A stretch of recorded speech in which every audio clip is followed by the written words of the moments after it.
Hello, everyone, and welcome to today's URISA Excellence in GIS webinar. My name is Ashley Hitz, and I'll be your moderator for today's webinar. Today, we are celebrating the Raleigh-Durham Airport Authority, or RDU, as a URISA ESIG, or Exemplary Systems in Government awardee, and they will present their system on the RDU GeoPortal. This webinar will be recorded, and a link will be provided to the registrants soon.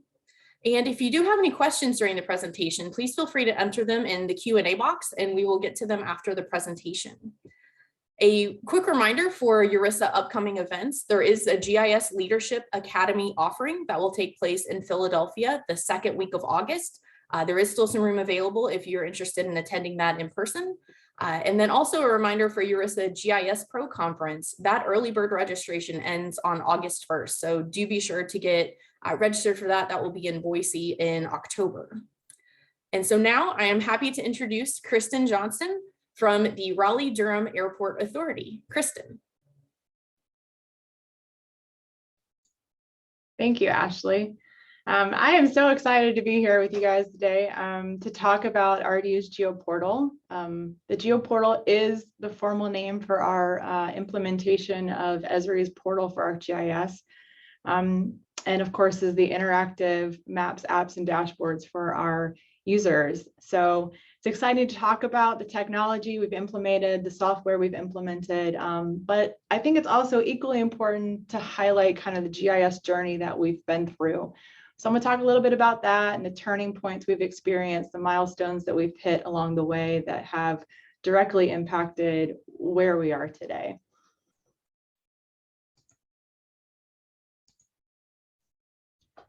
So our agenda today covers the following. I'm going to give you a little bit of background about RDU. I'm going to talk about the growth of GIS within the organization, some of the motivations that we experienced to drive change, do a little of the comparison between our old system and our new system, and then talk about our SharePoint Online connectivity.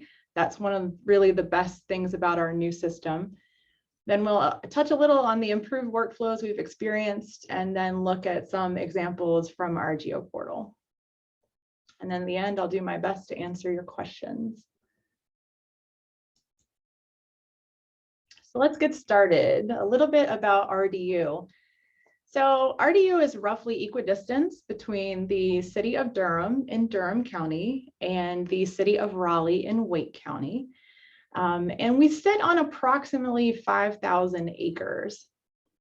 So in 1939, the North Carolina General Assembly chartered the Raleigh-Durham Aeronautical Authority, which later in 1945 was changed to our name today, the Raleigh-Durham Airport Authority. And it really is the entity that's responsible for the development, the operation, and the maintenance of the airport.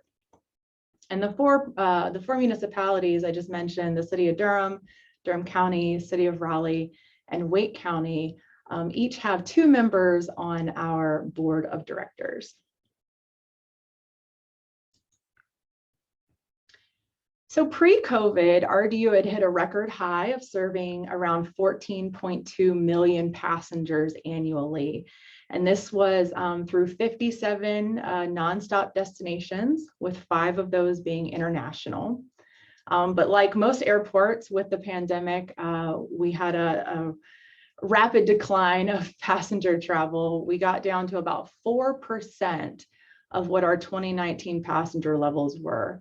But as of this month, we are back up to 53 nonstop destinations, again, with 5 of those being international. And with Delta actually relaunching the Paris flight in August, we're going to have 6 international. So to come out of a pandemic, gain an international flight, it's pretty awesome. And we're currently tracking at about 81% of our 2019 passenger levels.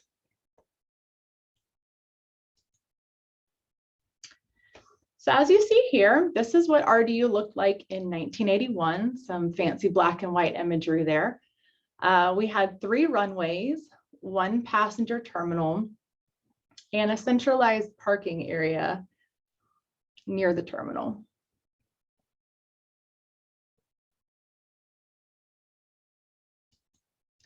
So fast forward to today, We still have 3 runways, albeit in a slightly different configuration.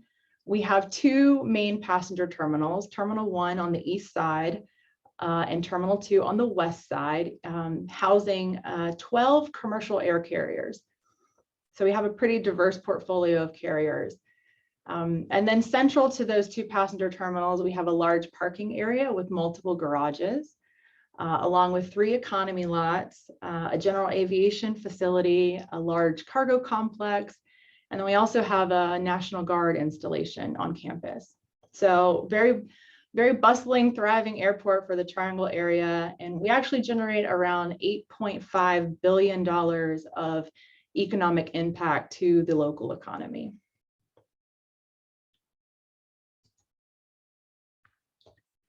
So like I said, the Airport Authority's function is really to develop, operate, and maintain the airport. And we're really like a little city. We have very similar types of infrastructure that a city or municipality would have, including things like roadways and buildings and parking facilities and utility systems. And those are collectively known as our assets. We also have similar work groups and departments that a city would have, including our own fire department, law enforcement, communications, finance, and maintenance departments. So really, we're a city with just an extra component of being an airport. And the great thing about GIS at the airport is that it supports and integrates with really just about every facet of operations, whether it's keeping the lights on or large capital improvement projects. We really work with every department internally as well as our business partners to increase the use of GIS technology.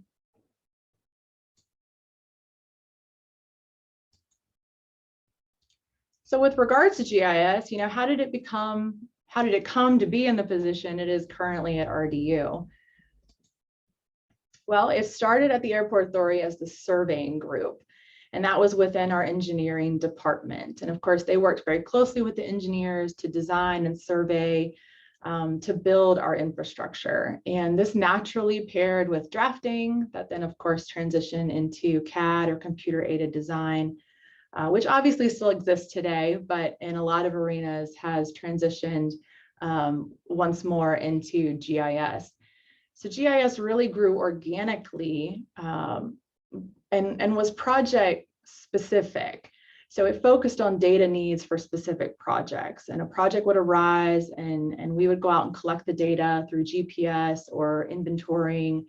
We may import data from available files, but a lot of it was digitizing through static construction plans and documents. And we would wrap up that project and we would kind of move on to the next one. So over time, we really developed a repository of data.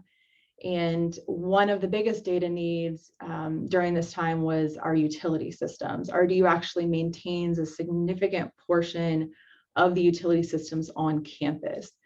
So from a maintenance standpoint, a safety standpoint, a situational awareness standpoint, we really needed to know where the utilities were located.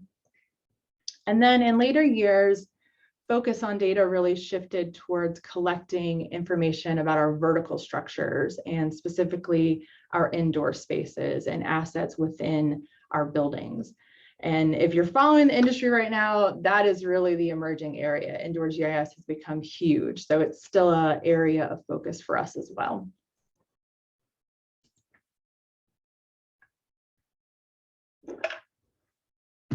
So we've acquired all of this data, and it's very exciting because we want to do things with it. What do we want to do with it? Well, we're providing calculations and analyses.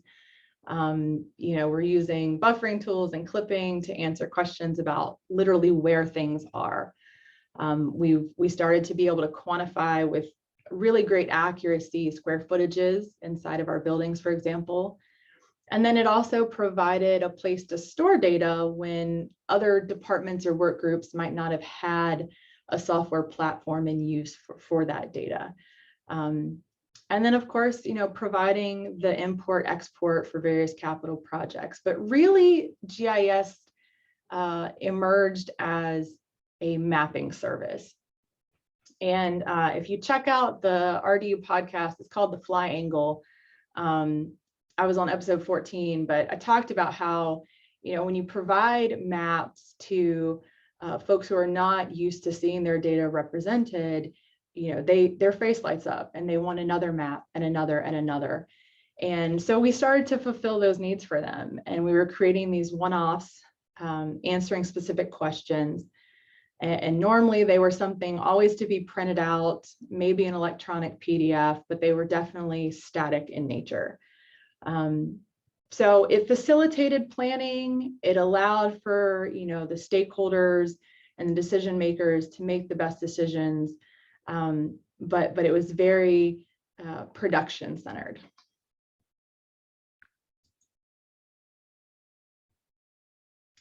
So being in this production process, it really allowed us to showcase GIS through the range of requests we were fulfilling, whether it was providing an address for a building or literally telling someone where something was located, whether it was compiling CAD and GIS data for our consultants, square footages for our leases, or maps or map series. There was a lot of education about what GIS actually is and how it was being used and how it could really benefit everyone.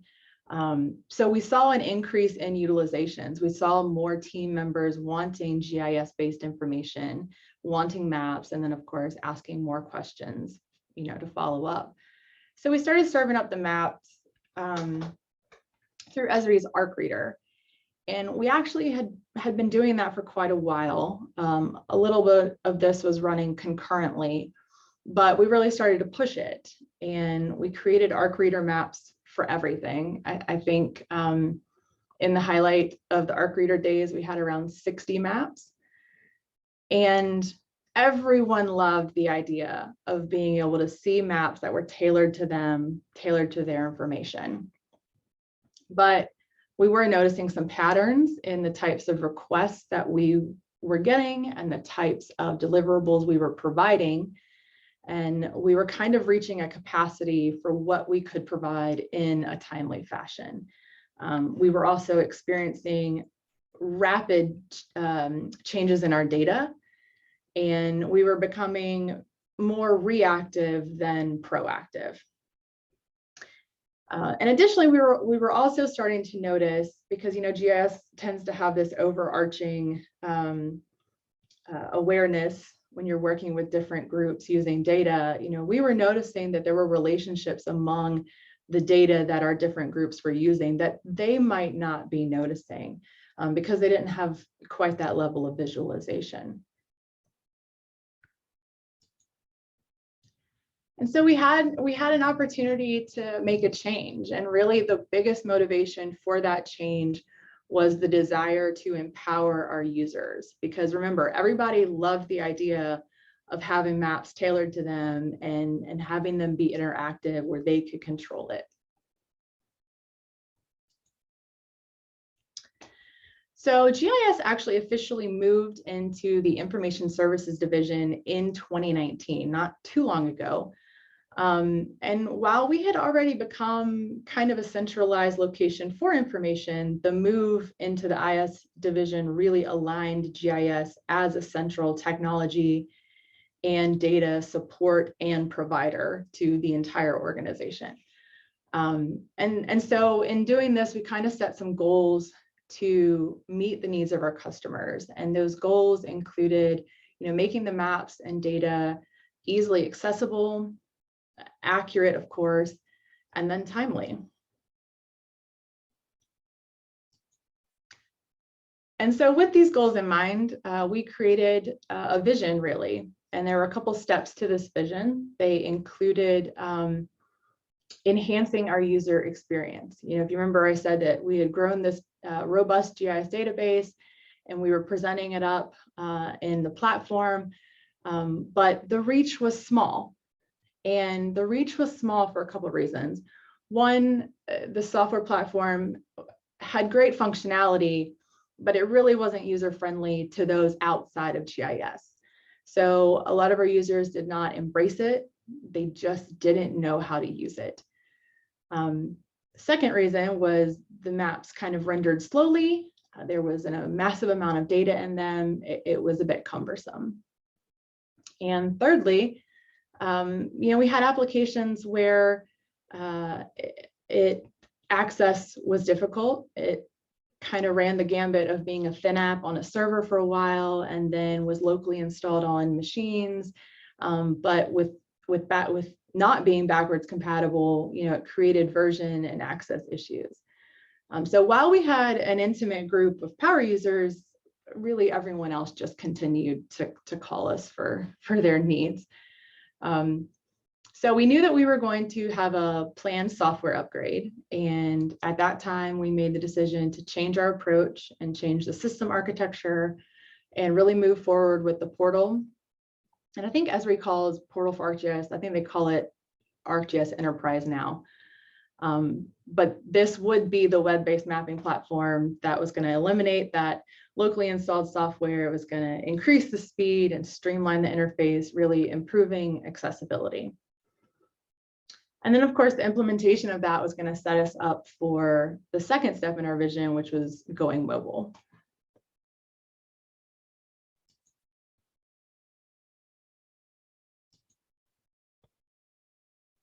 So doing a little comparison of our old system versus our new system. Our old system really was a single server, and that single server had everything on it. It had the SQL version we were using, it had the application, it had the database, it had the portal that we dabbled in a little bit, but was not federated. It had all of our construction documents, our as-built plans from all of the infrastructure over the years. It had every MXD we had ever created, every exported map we had made, CAD documents, and then, one-off data from local municipalities we might use occasionally. Everything was on that server. And we were constantly running out of space. We were constantly asking for more.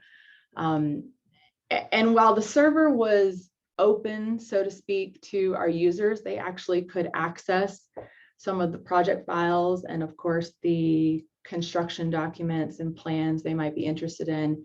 The sharing of that information was not as fluid as it could be or should be. So with the new system, we really moved to what seems like it's the standard now, a three-tier system structure, where one server is for the database, one server is for the application, and then one server is for the web. And we created a duplicating testing environment. We made exact replicas of those for testing before we would roll things out to production. We federated our portal, which vastly changed the workflows for actually managing data that's in your web platform. And then we moved those construction documents and as-built into SharePoint Online. And really that SharePoint connectivity has brought about significant change in the GIS-based information workflow for not only the GIS staff, but also our users. And it's really impacted us in two ways. The first is it allowed for a custom interface, a centralized location for GIS-based information. And I use the term GIS-based information because not all of our information and data lives inside of a map or app. Not all of it lives inside of our SQL database. Like I said, those construction plans, those documents were easily accessible on our server, but could not be accessed in ways that they are now accessible in the cloud environment. And this was actually an issue when we started working from home when the pandemic hit in 2020. We really started moving files during that time to make accessibility better because people were working from home. And that centralized location is what we call our GIS landing page. And I'm going to dive into that in a second. I'm going to show you what it looks like. But the second significant change with this SharePoint connectivity is it really allowed us to link the SharePoint and the GeoPortal. So if you think SharePoint document management side, where things are stored, and the GeoPortal, a user could be inside SharePoint, whether it's the landing page or another departmental group, and they could click links that would open maps and apps to visualize that data in the GeoPortal, and then vice versa. They could be in the GeoPortal and utilize links and pop-ups and rich text in the apps and dashboards that would then take them back to the documents in the SharePoint. And to give you a little idea, there's 80 years of historical documents that show how the airport campus has been built and redeveloped and maintained that are living in this map room on the SharePoint. So for anyone, not just anyone that's new to the organization, but for anyone who's not in that document management atmosphere on a daily basis, it can be super overwhelming. And so having the ability to go directly to that eliminates the need to sit there and scroll through folders and folders trying to find what you are looking for. So I'm going to show you now what our landing page looks like. This is the site that's bookmarked by our team members for their go-to for anything GIS. And it includes a lot of internal based resources, like those documents I was talking about. We also have a utility viewer that has some pretty cool tracing capabilities for some of our utility systems. We also have information on there about what is GIS and how it's used in the organization. And then we have a really cool request submission. So for requests that can't be fulfilled in the GeoPortal by our users interacting with it on their own, they can submit a GIS request. And this is a Microsoft form that populates a SharePoint list. Again, this all lives in the same environment. And it uses Power Automate to send email notifications for when requests have been submitted. And this flow is really what the GIS group uses to track the status of our requests and then share back where things are in the queue to our users. So this page also includes links to other pages that hold documents, including like our frequently used, along the top there, our frequently used maps. This is now where we store those one-offs that we create for different lease documents or specific uses across campus. So there's a centralized inventory now of them, and we keep a tab on what's there, and when things change, we can update it once and put it here for the entire organization versus previously sending individual emails to whoever is requesting that. We also house external GIS resources, links to those resources, which include open data sites and web mapping platforms for our neighboring municipalities, as well as our state and federal agencies. We have links to our GIS annual reports. This actually is a running metric of who and what projects GIS supports in the organization by engagement. So we pair this data with metrics about the time spent to complete the work and feedback from our users. And we mesh that together to really calculate an ROI, especially when it comes to efficiency or the time saving on our customer end. And then the last link there on the top right is probably one of the most important resources that was built as part of this platform. It is our GIS help and how-tos. This page contains step-by-step documents that have screenshots and short videos that we've developed because we run a 24/7, 365-day operation. And, GIS may not be here when someone needs an answer to something or needs to figure out how to use the GeoPortal. And while it certainly is much more intuitive and user-friendly than before, you've got varying levels of knowledge and experience when it comes to technology. So we like to provide that information to cater to everyone.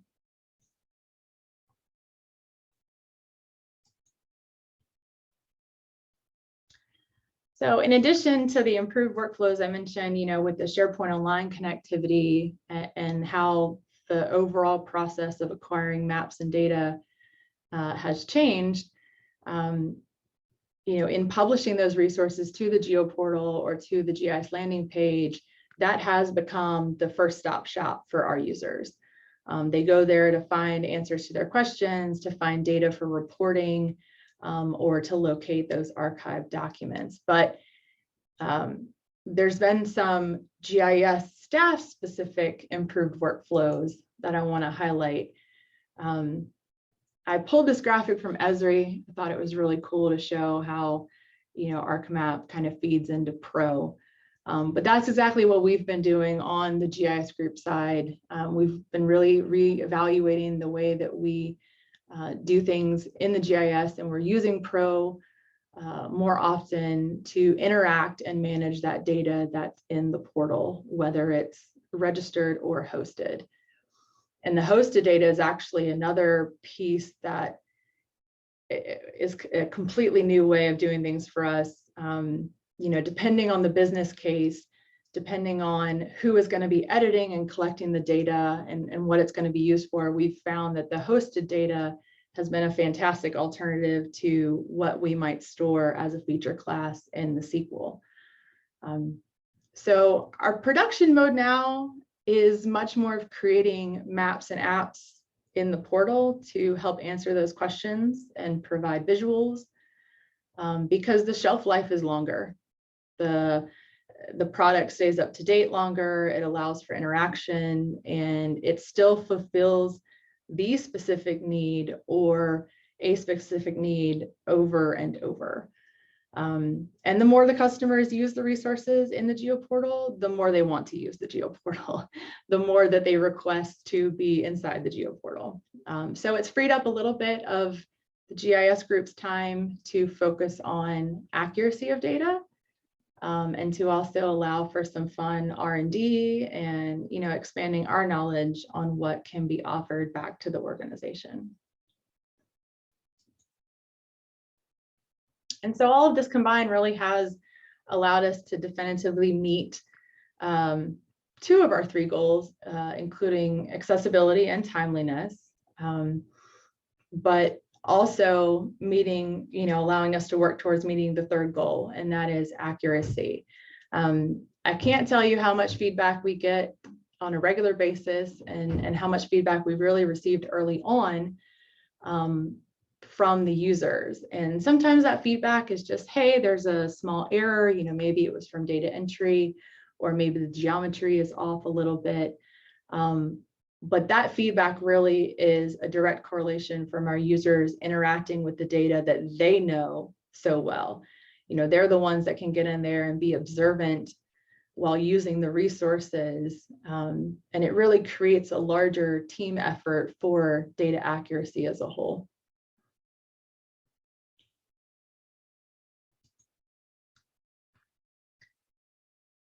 All right, so now I'm going to talk a little bit about the actual GeoPortal. So the GeoPortal uses our Active Directory single sign-on. So any RDU credentialed user can log in and access a base set of maps and apps on demand, even if it's their first time logging in.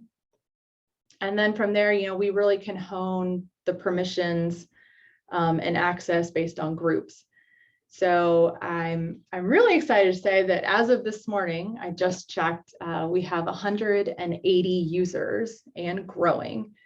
And a fantastic statistic that I had to include is this is roughly a 600% increase in the overall number of users and power users from what we had before, which is absolutely huge. And when we talk about power users, I define power users for our user base as someone who's in the system on a weekly basis. We certainly have folks who utilize the system on a daily basis, but it's safe to say that the reach has increased significantly.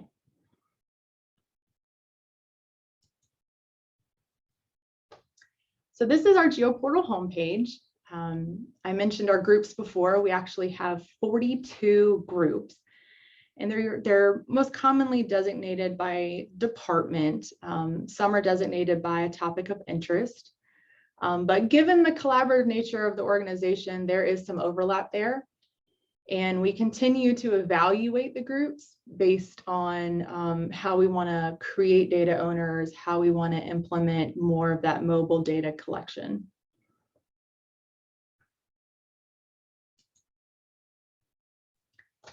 So at the time of our eSig application, we had about 46 maps, apps, or dashboards in the platform. So already in 1 year's time, just about 1 year's time, we've added an additional 13 resources, bringing the total to 58. And you can see there on the screen the breakdown of what those are. And then we have an additional 10 resources that are in some stage of design or development. So rapidly adding as much as we can, as quickly as we can.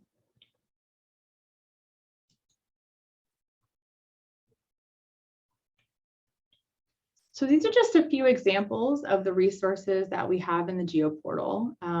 For the most part, I'm going to address each one of these in a little detail.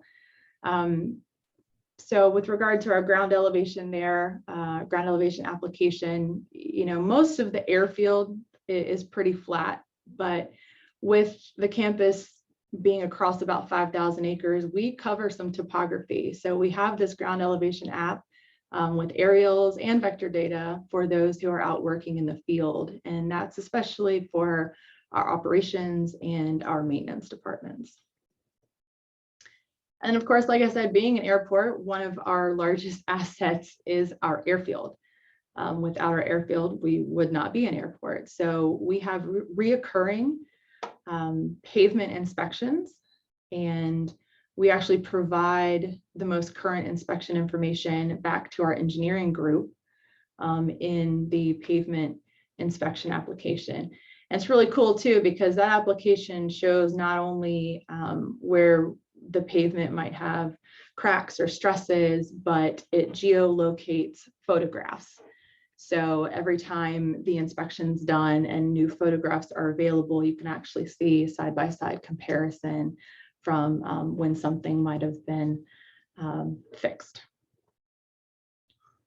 Our landscaping app there is displaying the almost 4,800 landscape trees that we have on campus, as well as our green space. So we use this to serve up that information, including the types of trees and plants that are on campus, along with square footages for contract budgeting purposes.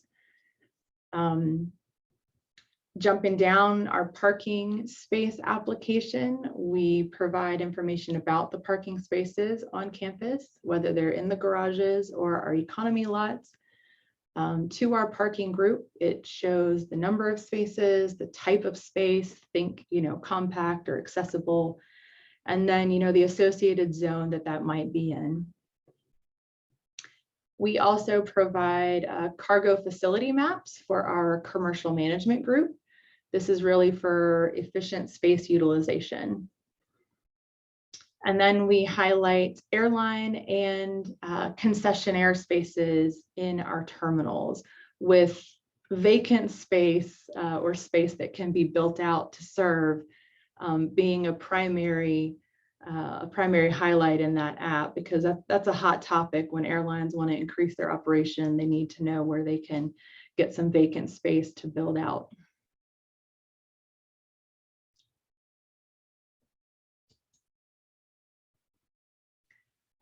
So in late 2020, when we, formally launched the GeoPortal, and then of course, all of 2021, as an organization, we were mostly viewing information, which of course was our first step in the vision. We wanted to enhance that user experience.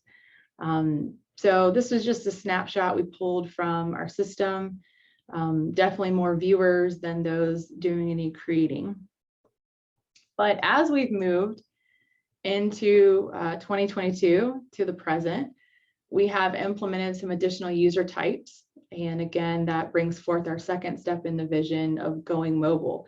But it also holistically is about creating data owners. So whether that data owner is out in the field on a mobile device editing data, or whether they're on their desktop or laptop in their office, it's really about giving them the capability to edit their data.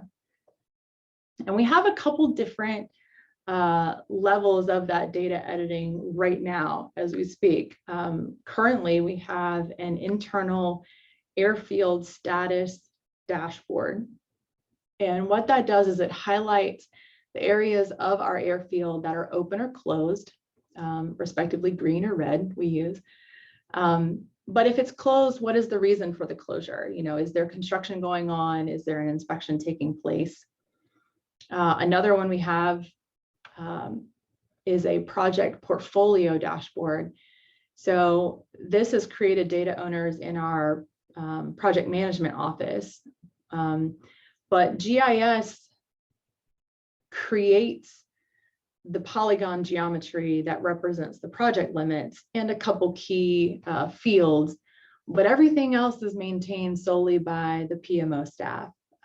So they go in on a weekly basis and update their information. Of course, it automatically updates in the dashboard for the entire organization to see everything about our different projects going on campus. And the third, which is kind of the highest level of editing I think about when someone's in the office, is our environmental group. We have an application we just rolled out to track the unfortunate but sometimes occurring fuel spills, and also the usage of de-icing material. So, you know, during winter months, cold periods when you have to de-ice aircraft. So they are actually going in and creating the geometry for locations where fuel spills might occur, for locations where de-icing fluid is being used, entering their survey information and attaching any photographs for our purposes as well as for state compliance. And they were already doing this in a true access database format. So we thought, why not have it be map centric for a whole picture?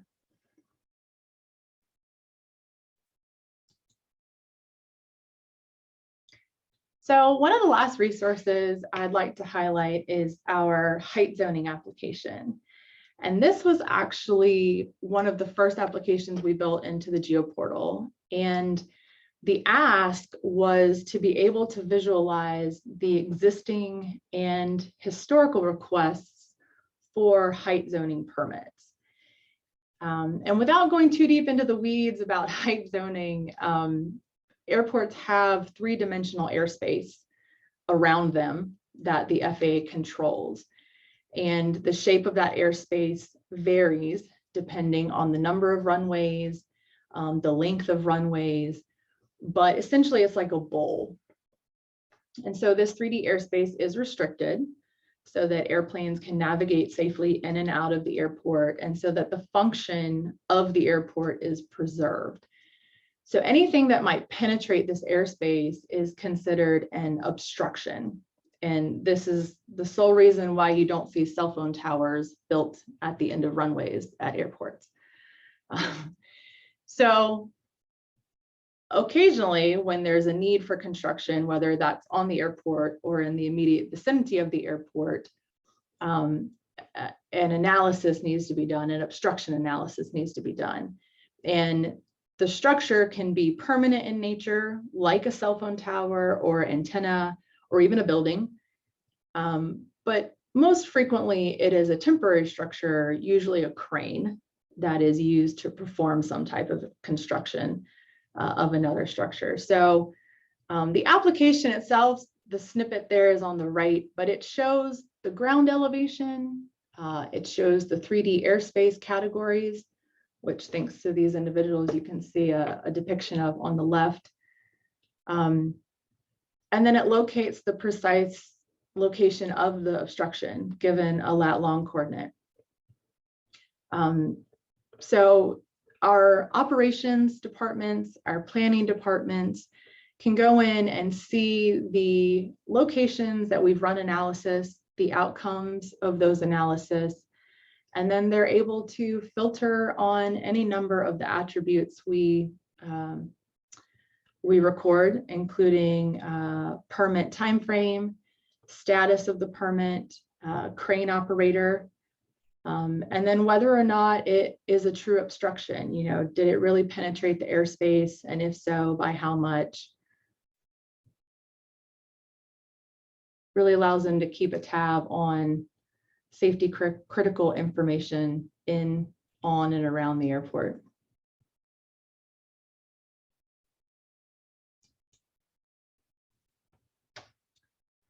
So taking a look ahead at what we want to continue to do, we obviously want to continue to grow the GeoPortal incrementally with resources that are going to meet the needs of our customers. We think this includes moving a large portion of any of those inspection-based workflows into the system. And so one of those inspection-based workflows that we want to move is our airfield lighting inspection. So our maintenance team actually inspects airfield lights on a daily basis. They track the preventative measures they take and then record any notes or repairs that are needed or that were made. So we think for these types of processes, we would want to incorporate the Survey 123. And in doing that, you know, we're going to continue to create more data owners. We're going to let them manage their information within the GIS. And then we also want to look towards more integrations, you know, whether that's with some legacy systems, single direction or bi-directional. We want to really figure out what information we can connect back to the GIS. And then additionally, you know, we work with contractors and consultants. We have many business partners and tenants. There's quite a long list of organizations that work with the authority here on campus. And so we're exploring ways to be able to share our data to those outside of the authority, but in a controlled fashion, you know, having them have their own area of the GeoPortal where they can gather resources. That's another business case we're looking into.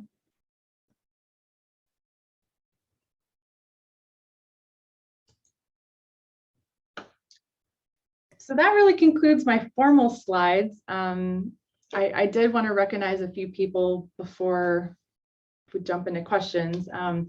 First and foremost, he was my right-hand man. He has since moved on to a better opportunity, but Mr. Bill Heimball spent a lot of isolated days working from home on Microsoft Teams with me, you know, moving documents into SharePoint and teaching me about SharePoint. So a big shout out to him.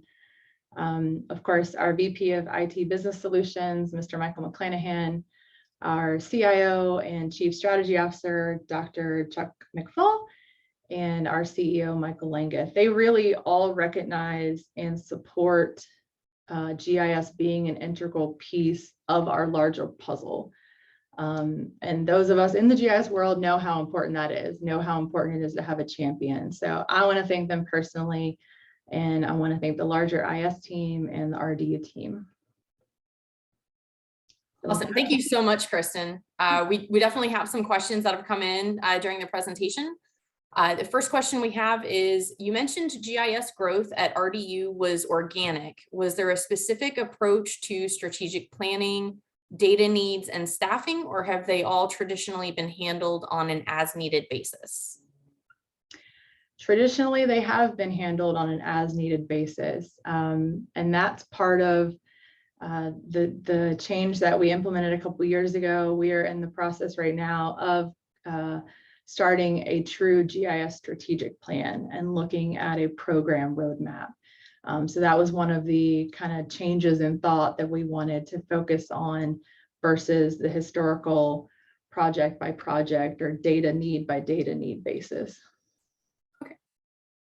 Next question, what tips can you share for helping your users and customers adjust to and adopt change? Oh, wow.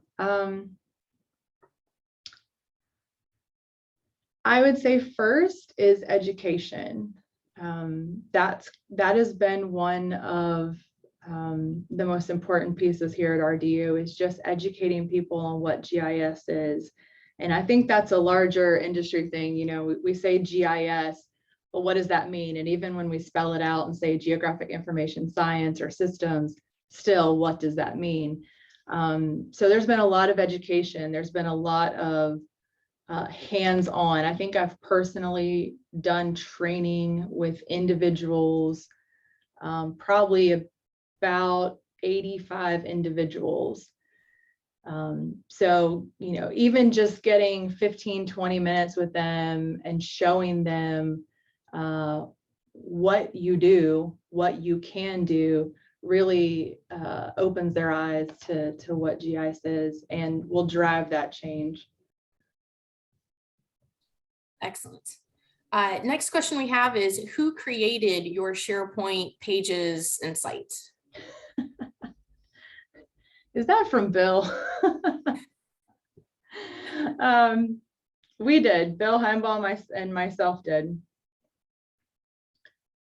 And there's another SharePoint related question.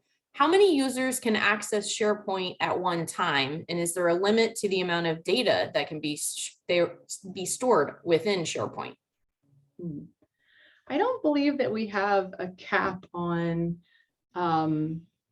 number of users to access.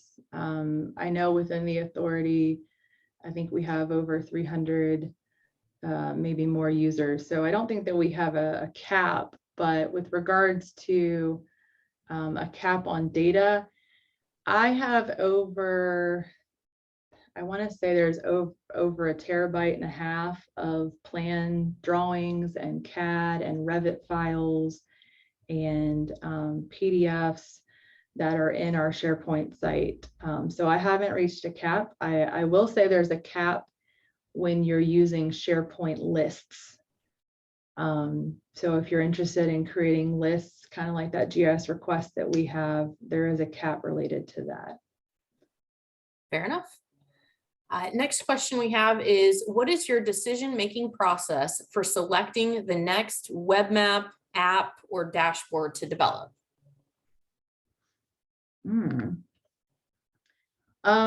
that's a great question. Yeah, so being that GIS serves the entire organization and actually, you know, liaisons outside of the organization, from our perspective, everyone's needs are a priority. So there is a little bit of juggling when it comes to priority. Our most recent needs were driven by our continued move into the cloud environment. So we had some like our fuel spills or de-icing access databases. Our environmental group was using those resources from an access database perspective were kind of going away. So those rose to the top of the list just because we wanted to get a workflow in place to serve them. Aside from kind of critical, maybe immediate fires like that, it's really how it's going to impact the organization. So like our project management office's dashboard for the system portfolio, you know, we're really ramping back up on projects now that we're coming out of the pandemic. And that was a dashboard that was going to provide visualization to the entire organization. So something like that would definitely take a little bit more priority over maybe something very specific for a department. But, you know, from my standpoint, everyone's stuff is a priority, and there's not enough time in the day to address it all. Understood. We do have a few more questions that have come in. Of the 180 users, how many contribute data? So that slide I had talking about our user types, I think the number right now is we have 7 or 8 data editors and then maybe 17 field workers. And I haven't quite gotten used to Esri's user type licenses piece, but definitely all those people. So over 20 people are editing and contributing. But really, I would say there's probably well over 50 to 60 individuals in the organization that, while they might not be going into an app or a dashboard and editing data, they are continually contributing to data in the GIS in one form or fashion. Okay. Another question we have is, was there a specific reason why SharePoint was used versus any other solution? Just curious. We actually had SharePoint on premise before we decided to move to the cloud. But it was a larger move of our Microsoft platform into O365 that allowed the SharePoint Online resource to be available. Really, we were just using the resources that we have. Okay. And the last question we have so far is, how is the data kept updated, and what is the biggest challenge on the upgrade? So the data inside our SQL is updated by the core GIS staff. And depending on what data it is, to keep it up to date can come in various formats. So when you think a major capital improvement project, like a new section of airfield was repaved or reconstructed or built from scratch even, you know, that information comes in CAD files.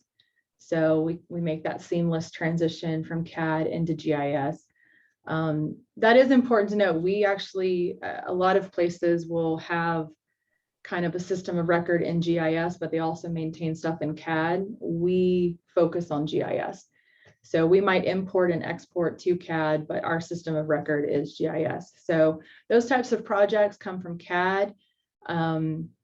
Other projects, I'm thinking like some of our environmental stuff, you know, we have staff that are out in the field doing inspections on a regular basis. So whether they're using a mobile device or even if they're just making notes and taking photos, GIS is always included in that. And so that usually is more of a manual data update, you know, going in and changing attributes or moving geometry. Sounds good. Well, that is all the questions. Actually, one more just came in. What is the size of your GIS crew? Great question. It's me. So yeah, we have 2 positions. One is currently vacant, and then my position. So we are definitely a small shop with a big impact. That's what I like to think of. Small shop, big impact. But yeah, there might be opportunities in the future to join. Excellent. Thank you so much, Kristin. Thank you. Thank you to you and RDU for the presentation today. Congratulations again on being recognized as a URISA eSig winner. Just a reminder to everyone, the URISA Excellence in GIS webinar series continues next month with Stark County, Ohio's system called Restart Stark, and that registration is live now. Also be sure to check out the URISA GIS Leadership Academy offering in person next month in Philadelphia, as well as the URISA GIS Pro Conference early registration, which ends on August 1st. Thank you so much for attending, and we hope to see you at a URISA event soon.